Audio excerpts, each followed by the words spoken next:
If you've been on TikTok lately, you've probably noticed that portable carpet and upholstery cleaners are super popular. And with 15.5 million views on its hashtag, our pick, the Bissell Little Green, has gone viral. Pet parents and regular parents alike love it. But at $110, is it actually worth the time and money? We've reached out to resident appliance expert Sarah Bogdan to find out.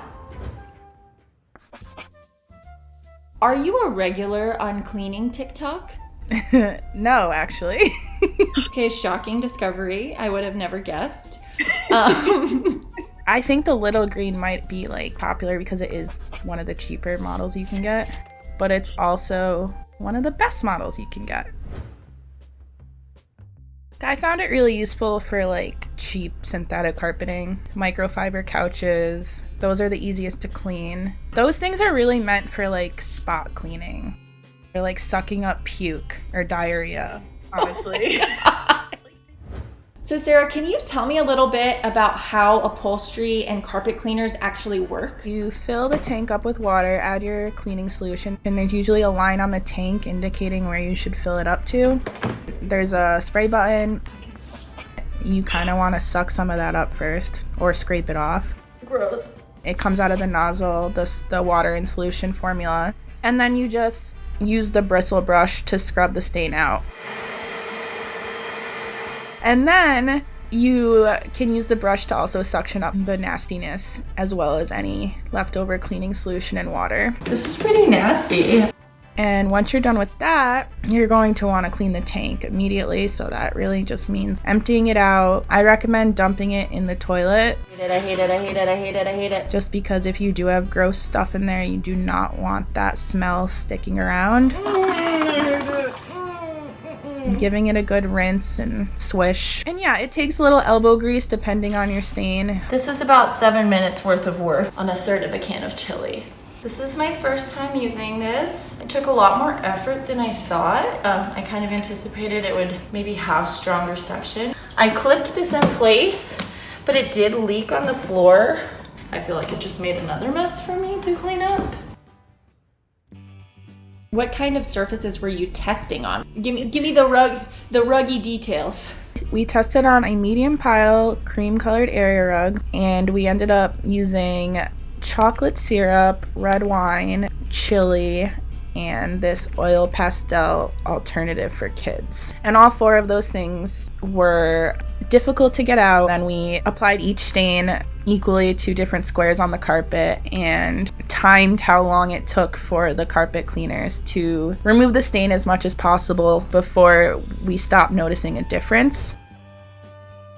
So what makes the Little Green our pick over other upholstery cleaners? Honestly, the other Bissell machines, there were a lot of complaints on Amazon, so we tallied all the complaints regarding like maintenance issues or just breaking. They break a lot. There was too many issues with other ones, and the Little Green had the least amount of issues, and it was the cheapest. So if I do want to get a Little Green, what are your suggestions for using it? Mostly you have to worry about how much formula and water you're spraying into the fabric / carpet. If you don't get it all out, it'll attract more debris. Mildew, if it's a huge watermark.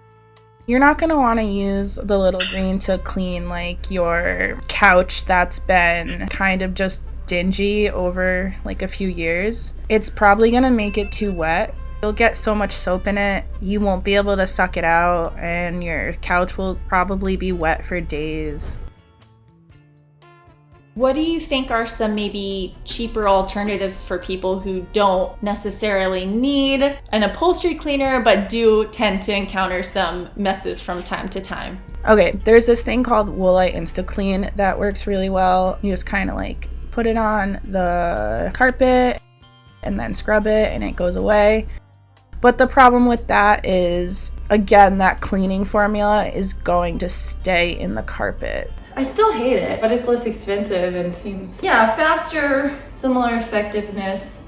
There wasn't like a whole thing leaking all over the ground.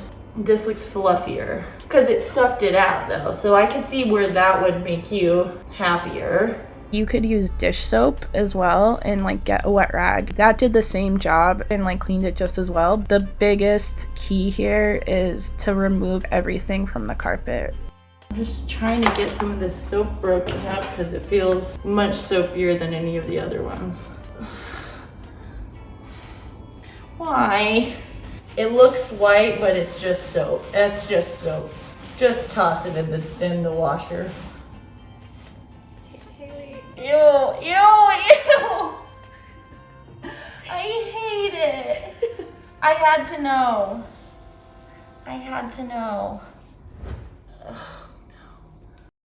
Who do you think benefits the most to have an upholstery cleaner? So yeah, I think a person with pets who make a lot of messes. My sister has 2 sick cats. Like, I don't know why, they're always sick, but they always throw up. So it's been like a godsend for her because she doesn't like touching it. And that's like a huge thing we notice. It's like people who don't want to touch the messes as well, like this, because you can just suck it up. It's also handy if you want like your cleanup supplies all in one place. But again, you have to store it somewhere and you have to store it without water in it or it will smell. So every time you use it, you're gonna have to refill it. It is a process.